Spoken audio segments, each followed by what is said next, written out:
Okay, guys, we have a mic now. We're getting really professional in here.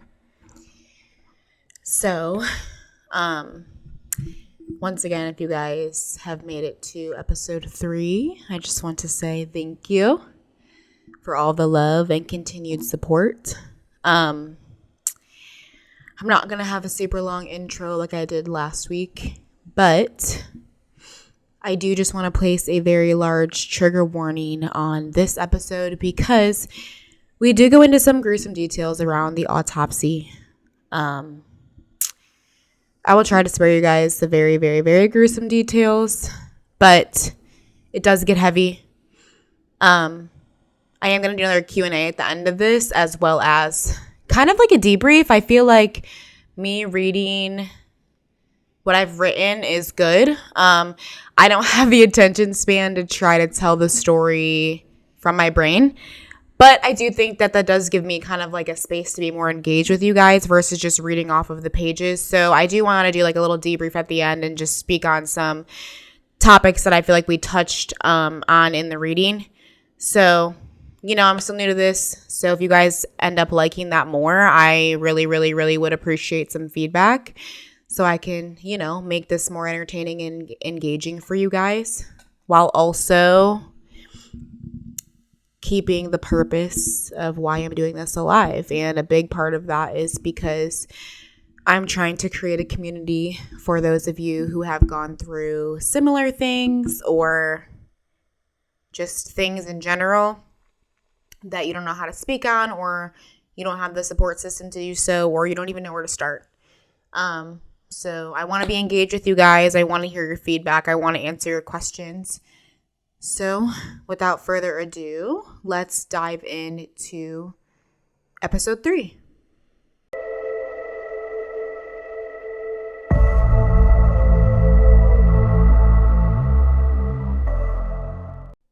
I wasn't in the courtroom. I was too young for that. But even without seeing it firsthand, I felt the weight of what was happening. The world around me had become a storm of whispered judgments and quiet conversations. The kind adults assumed I couldn't hear or understand. But I did. I caught enough to know this wasn't just about Everett anymore. People were talking about my mom, questioning her choices, questioning her role in everything that had happened. She wasn't a villain, not in the way the whispers made her out to be. She was a victim too, caught up in something toxic, something she couldn't or wouldn't let go of. At the time, I didn't have the words to describe it, but I could see it clearly. My mom was trapped in a relationship that had consumed her. Whatever love or loyalty she had for Everett had blinded her to the danger that he posed, to the consequences of staying. The whispers weren't just about Everett's guilt, they were about hers too. People wanted to know what she knew, what she could have done differently, why she hadn't seen the warning signs. The questions weren't just legal. They were moral, personal. And even though I didn't blame her entirely, I couldn't ignore the sinking feeling that her choices, bad ones, had led us all here. Always hushed but never quiet enough to escape my ears. My relatives spoke about her in tones that mixed with sympathy and frustration, as though they couldn't decide if they wanted to help her or condemn her. Their words only added to the storm of questions swirling in my mind. I love my mom, but even at that age, I couldn't help but wonder, could she have stopped this? She wasn't just grieving for Jordan. She was fighting for herself now. Her choices were under scrutiny, not just by the courts, but by everybody around her. And while I didn't fully understand the details of the case, I understood the consequences. People were looking at her differently, treating her differently. The mom I'd known or thought I'd known was unraveling under the weight of it all. I want to reiterate I loved my mom back then. I loved my mom back then. I still do. But toxic relationships destroy you. They chip away at your judgment, your choices, your ability to see things clearly. When you're in it, you don't even realize how deeply it's destroying your world. We've all been there in one way or another, especially me. When I say I pity her, I mean it. I pity the way she didn't have enough strength to leave, to break free from the poison that was consuming her life, and ours. I understand now that toxic relationships can grip you as tightly as any addiction. People say they're as hard to kick as heroin, and I believe them. I lived it, watched it, felt it, but we'll get into that later on. But understanding and pity doesn't erase the pain, and love doesn't excuse the damage. Both can coexist, tangled and raw. That's the thing about toxic love. It destroys even as it holds on. It wraps around you like a vice, squeezing just tight enough to keep you from leaving, but loosening just enough to make you think that you can breathe. The highs feel euphoric, not because they're actually good, but because they follow unbearable lows. You get so used to the deprivation that even the smallest kindness feels like a grand gesture. But that's the trick. What seems like love is just relief from the pain it caused in the first place. I know this all too well, firsthand, if you will. That's why I see these patterns so clearly. Why I can recognize the way love, when twisted just right, can become a prison. And that's why, as I sat there listening to the fragmented details of my mother's case, I couldn't help but see it for what it really was. Her case wasn't just about the law. It was about her choices, her loyalty to Everett, and the life she had built around him. A life that had ultimately cost Jordan his. She didn't fight. She didn't stand before a judge and plead her case. She took a plea, accepting the consequences without ever truly facing the weight of what happened.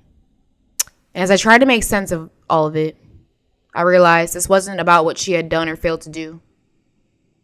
It was about whether she'd ever break free, or if she had already decided that staying in the cycle was easier than trying to escape it. My mother had been charged with child endangerment, words far too big for me to understand at the time. All I knew was that she had been accused of failing to protect us and letting things go too far. She pled guilty to one count of child endangering. That's what my grandmother called it. A plea deal. It was supposed to make things easier, to spare her from harsher charges. But nothing about it felt easy to me. I didn't understand what a plea deal meant or why she would admit to something that might take her away from all of us. All I knew is that she was guilty in the eyes of the court. The day before her sentencing, my mom sat us down to say goodbye. She cried openly, her tears falling as she held us close. "I'm so sorry," she said through shaky breaths. "I love you all so much." Her voice cracked. And the way that it all seemed to crush her. She didn't explain why she was leaving or how long she'd be gone, not in a way I could understand. She just cried and kept saying how much she loved us. Before we left, she handed each of us a gift. I don't remember what my brothers got, but she gave me a soft pink and purple cheetah, its fur smooth and comforting under my fingers. I didn't understand why she was giving it to me, but I clung to it like it was a lifeline, a piece of her I could hold on to when she wasn't there. The next day, my grandmother sat me down. Her expression was heavy with something I didn't yet recognize as sorrow. "Your mom's been sentenced to 4 years in prison," she said, her voice firm but soft, as if cushioning the blow. 4 years. The words didn't make sense. My mom? In prison? "You'll be staying with me now," she added. She explained that my brothers and I would live with her from then on, that she would take care of us. I didn't know what to say. I didn't even know how to feel. All I knew is that my mom was gone, taken away by words I didn't fully understand. I later learned my mom had barely spoken during her sentencing. She didn't defend herself, didn't argue. When the judge recounted the circumstances of Jordan's death, she broke down sobbing as the courtroom watched. And even then, she stayed silent. Her lawyer had urged her to speak out against Everett. They wanted her to tell the court how much control he had over her, to show that she had been a victim too. They believe it might have made a difference. Maybe it could have kept her home with us, but she refused. Whether out of fear, loyalty, or something else, I couldn't understand why she wouldn't fight for herself or for us. The court sentenced her to 4 years in prison. For them, it was justice. For me, it was the end of everything I knew. My mom wasn't perfect. She had made mistakes, big ones. But prison, it didn't feel right. It just felt like a punishment for all of us. As I sat with my grandmother clutching my pink and purple cheetah, I couldn't stop thinking about what this meant. Was this what justice looked like? Taking a mom away from her children? And if my mom was gone, what would happen next? Would Everett face justice too? Would this nightmare finally end? Deep down, even as a child, I doubted it. Justice has already failed us once. Why would it be any different with him? I do want to just go ahead and give another trigger warning moving into the next parts of this. If you don't want to hear the details, skip forward. If you're listening to this aloud, I'd recommend some headphones. On December 30th, 2002, Everett pleaded innocent in a court to felony child endangerment charges. Innocent? How? Why were the original charges even child endangerment? How are we not starting with murder? Isn't the evidence painfully clear? My brother was brutally beaten to death. How does that not qualify as murder from the very beginning? And then the audacity. He pleads innocent. The man who had no problem unleashing his rage on a 9-year-old, who stood over a child and beat him like a grown man, suddenly lacked the courage to admit what he'd done. Everett, so tough when it came to women and children, couldn't even face himself in court. Let's not sugarcoat this. Let's be exact about what he did. Let's lay it bare. Per my brother's autopsy report, the evidence aligns with what we already knew. My brother was beaten severely. He suffered broken ribs, a blood clot on the brain from repeated blows to the head, and bruises that covered his body and face. The cause of death? Blunt force trauma. I also forgot to mention the nerve damage, the damage to the organs, and something else so heinous I'm not going to speak on it, to spare my brother's privacy. Sounds like murder, right? But Everett's angle was that he didn't intend to kill Jordan. As if that was supposed to absolve him. As if common sense wouldn't tell you that beating a 60-pound, 9-year-old boy like he's a grown man might cause severe damage, or worse. But Everett didn't operate with logic. He only knew anger. He was a man so consumed by his own unresolved issues, so filled with self-loathing, that he had to tear others down just to feel like he was something, anything more than just the broken narcissist that he truly was. And then, as if the injustice wasn't already staggering, the coward took a plea deal. A plea deal. The justice system, in all of its brilliance, allowed him to plead to involuntary manslaughter and attempt of child endangerment. Let that sink in. Attempted child endangerment because apparently brutally beating a child to death is just a failed attempt in their eyes. He was sentenced to 15 years. 15. He was 27 when he went to prison. It's 2025 now. You do the math. He's free. Free to live his life, to walk around like nothing ever happened, to build a future. Meanwhile, my brother got 9 years. 9 years of life. Here I am, 27. The same age Everett was when he went to prison. And I can confidently say this, not once in my 8 years as a mother have I ever thought, you know what would be a great idea? Beating my child to teach them a lesson. Not once. The idea is so foreign and so vile that I can't fathom how someone could think that way. Yet here we are, talking about a man who justified it, who minimized the life of a child as nothing more than collateral damage for his rage. I'll spare you the 9-page autopsy report that listed his injuries. There were so many that they had to repeat the alphabet. A through double V. Let's do the math here. 48. 48 injuries from the torso up on a 9-year-old boy.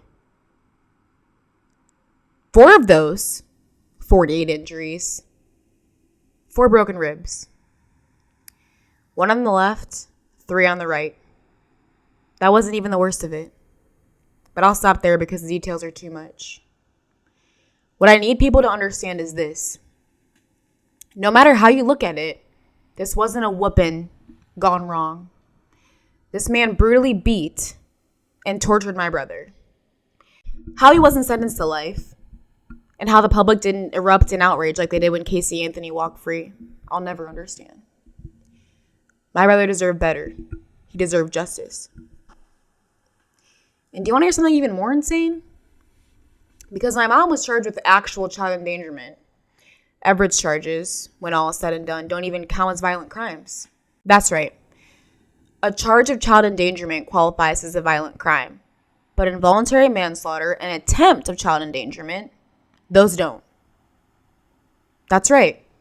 And because they both took a plea, because there was no trial, this case barely made a ripple. It flew under the radar then, and continues to now. No headlines, no public outrage, no real reckoning for what was done. And the man who brutally murdered my brother, because that's what it was, gets to walk free. He gets to rebuild, to move on, to get a job, to live life untouched by the weight of what he's done. But my brother doesn't get to move on. He doesn't get second chances. He doesn't get a life. And somehow the system allows the man who took his life to pretend like he never did. And would you believe me if I told you she's still with him? 20 years later, 1 dead child. 3 others left damaged, traumatized, and forever carrying the weight of what happened. And still, she stays. Still, she tries to live a normal life and have a normal relationship with the man who shattered everything. How?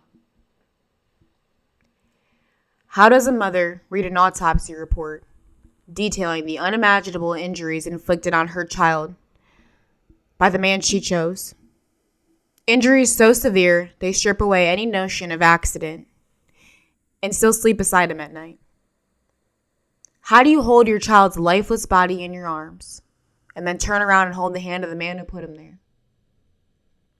And the part that haunts me the most, the part that still bleeds into my life even now, I still have to hear about him, about my abuser, my brother's murderer, hell, even her abuser. He never really left our story, not in the way that mattered. His presence lingers, creeping into conversations, into updates about her life, into the background of my healing, like a shadow that refuses to lift. Someone once wrote to me and asked me if he ever felt remorse for what he did, if he ever acknowledged it. And this is why I say no. Ask yourself, if you accidentally killed someone in a fit of anger and rage, would you stick around? Would you embed yourself in the family you destroyed, forcing them to look you in the face every time they tried to move on? Would you prey on the weakness of a woman too broken to leave you? Would you get out of prison and immediately cheat on her? Would you degrade her, call her names, remind her of her worthlessness in every way except with your fists? Because just because the hitting stopped doesn't mean the abuse did. Would you pursue this relationship knowing it's tearing apart what's left of the people you already hurt? No. A man who felt true remorse would have walked away. He wouldn't still be here, slithering through the wreckage, making sure the damage he caused never really stopped spreading. Is it all making sense now? Is it all adding up? My trauma didn't just stop when my brother passed. His death wasn't the end of the nightmare. It was just the beginning of a new, more insidious kind of pain. The kind that lingers, that repeats itself in different ways over and over, until you start to wonder if escape's even possible. I spent 20 years watching this cycle play out, picking up the pieces of my mother every time they break up, only to be replaced when they inevitably get back together. I've listened to the cruel things he says to her, watched her crumble under his words, heard her cry and swear this time would be different, and then, as always, watched her return to him like clockwork. But the damage isn't just hers to carry. Watching her go through this my entire life has seeped into me. tangled itself into the way that I think, the way that I love, the way that I understand relationships. I've had to unpack, untangle, unlearn, because 20 years of bad example doesn't just fade. It plants itself deep, warping what feels normal, even when normal is just a repackaged version of something toxic. That's the thing about growing up in dysfunction. You don't always realize the weight of what you've absorbed until you're out in the world trying to navigate life on your own. The things you swore you'd never tolerate suddenly feel familiar, almost comfortable. You don't recognize red flags because to you, they aren't red at all. They're just home. The manipulation, the cycles, the push and the pull doesn't register as unhealthy when it's all you've ever known. It's just how love looks when it's all you've seen. Just when I thought things might finally change, when I thought maybe, just maybe, she'd finally use her fresh start to rebuild what she had lost, I caught her. Fresh out of prison, 4 years gone, 4 years away from him. 4 years where she could have chosen to heal, reconnect, to fix what was broken between us, and yet shortly after getting out, I found her on the phone with him.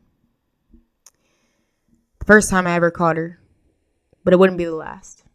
You see, betrayal's a funny thing. It doesn't always come from your enemies. Sometimes it's the closest people to you. Sometimes it's from the people you swore you could never lose again. But before that moment, before my world shattered all over again, there was a time, however brief, when I felt what I imagined normal to be. My mom went away, my grandma took us in. For the first time, I had stability. I had routine. I had a home that wasn't drowning in chaos. Life with her was great, until it wasn't. Because eventually, my mom came home. And the moment I caught her, the moment I heard his voice on the other end of that phone call, it was like my whole world snapped back into place.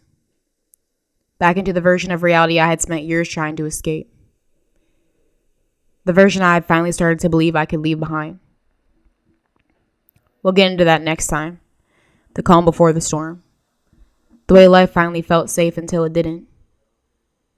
We'll unpack that next episode. Thank you guys for tuning in once again to episode 3. I appreciate all the love and support I have received thus far. I want to do like a little debrief. I feel like I said in the beginning, you guys don't get to see a lot of like me and my personality because I'm just reading my writings. So with that, today I want to briefly discuss male-centered women and why they are so dangerous. Being raised by one, and honestly, being one a couple of times in my life. And I've talked about this with my friends, and some of you maybe could relate. The reason why they're so dangerous is because they will betray anyone. They will risk anything for the validation of men or of a man. And I could sit here and confidently, wholeheartedly say that the darkest points of my life are when I have centered a man in the middle of my world, especially a toxic one. I know we talk about like pick-me's all the time on TikTok, but like, no, like actually, like pick-me's are dangerous. I genuinely, wholeheartedly believe that like women that will do anything for like the validation of a man, scare me. And obviously, like all stories don't end like mine with my mother. But this is a prime example of why it can be so dangerous, because this is somebody who's willing to put a man above her children, a man above her safety, a man above her children's safety. And we see this so often. I mean, what was it? The Gabriel Fernandez case where the mom and her boyfriend like tortured that baby. And how many times do we see that, right? How many times do we see the mom's boyfriend or the mom's husband be the abuser? And because the mother would rather ignore the reality about the person she's with, that child has to endure things they shouldn't have to endure, or That child doesn't get justice for things they did endure, or their mom shuns them because how dare you speak on my man. Hey, newsflash, babe. Your man's not shit, okay? So yeah, I mean, it's something that I feel like we could all relate to. I mean, I talk on my TikTok about, and I always tell this story when I'm speaking about male-centered females. I had a best friend in high school. Like, I mean, like, besties, like, best friend. Like, that was the homie. Like, her dad called me his daughter type shit, okay? And I had a boyfriend that I had been on and off with for years. And she was dating his best friend. Funny enough, right? So we'd all hang out in a group of like 4 of us. And like in the beginning, she didn't like him, right? Like as she shouldn't, because he kind of sucked and she was like looking out for me as her friend. So she wasn't really messing with him. And they didn't like each other. And I'm just like, hey, let's all, like, you're dating his best friend. Like, let's get over it so we can all hang out. Like, come on, bruh. Like, come on. So she gets over it. We all become cool. We start hanging out. Long story short, like, you know, women's intuition, when you can, like, feel it, like, something's weird. It was just getting weird because, like, I'm hanging out with her. Like, I'm physically present with her and, like, texting him and he's not responding, but he's texting her. And I'm like, why are you responding to another female and not me, right? It's weird. So, like, in my gut, I knew. I'll spare you the, like, boring details. But long story short, it comes out that my best friend started sleeping with him. So not only was she cheating on her boyfriend, which was, once again, his best friend, she was betraying me, her best friend, for, like, I don't know. Because then they ended up dating and she cheated on him with his cousin while he was present in the same house. So the moral of the story is like, male-centered women will do anything with, like, no logic behind it. Like, it wasn't even like that was the love of her life and she just felt compelled to, like, take my boyfriend because she was in love with him. No. She just wanted to do it so she could, like, you know, she could. For the validation. And that gets scary, right? I mean, that was, like, minimal. We were in high school. We were young. But it just speaks to the fact that, like, they'll betray anybody to, like, feel that moment of validation. And it's scary. And if you have a pick-me in your group or, like, one of those women in your friend group, like, get rid of them. Because you're essentially just waiting for the moment that they decide to betray you. Because they will. Get them in a room with a man. And if it means they're going to look better or look cool, oh, babe, they're throwing you under the bus. So it's not worth engaging. I mean, I could talk about this shit for hours because, listen, I know a lot of pick-me's. I know a lot of male-centered women. And once again, I've been one. Okay? I've been the girl my toxic man calls and I'm running. I don't care where I am, who I'm with. Bye, girls. And once again, those are the darkest if I look back at my life and I think about the darkest points of my life where I was the most unhealed, it all corresponds with me being a male-centered woman. It all corresponds with me putting some toxic man before myself. And it's scary because you get into the cycle and it's like, and you don't even realize you're in it until you're out of it. And that's why it's so important to get out of it. So moving along, just a topic that I wanted to touch on that kind of corresponds with where the story went today.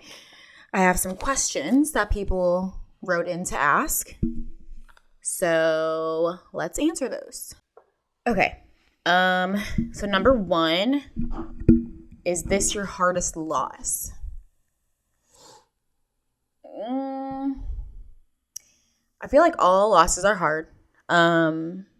I don't think that I could really even, and losses come in different forms, right?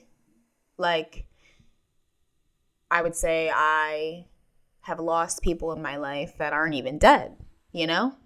So I feel like that's a hard question to answer just because what does loss mean to you? It could mean death or it could just mean the loss of a relationship or the loss of a tie with somebody. And I would definitely say that, to be honest, my hardest loss is with my youngest brother. And he's still alive. He just I don't know, chooses to see this kind of situation very differently than me.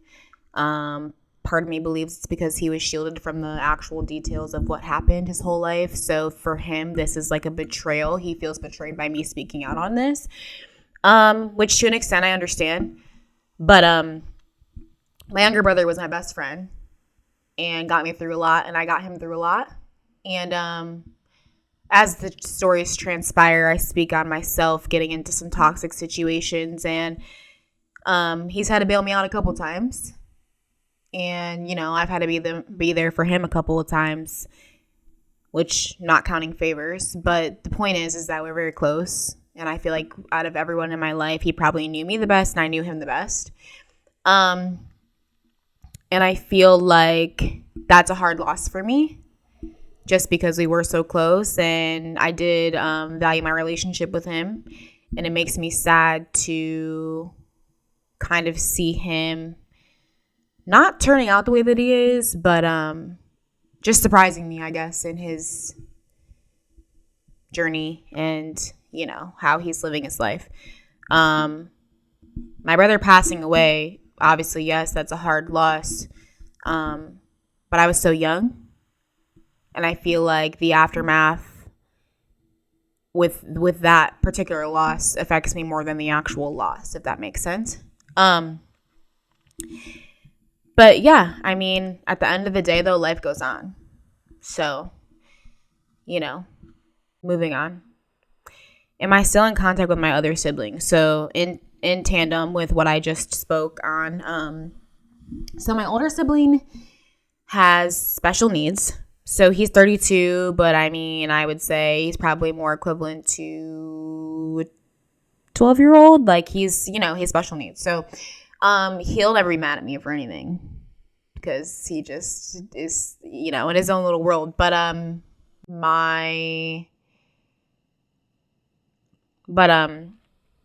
yeah, so I mean, I'm in contact with him. You know, he came in my daughter's birthday party. I see him.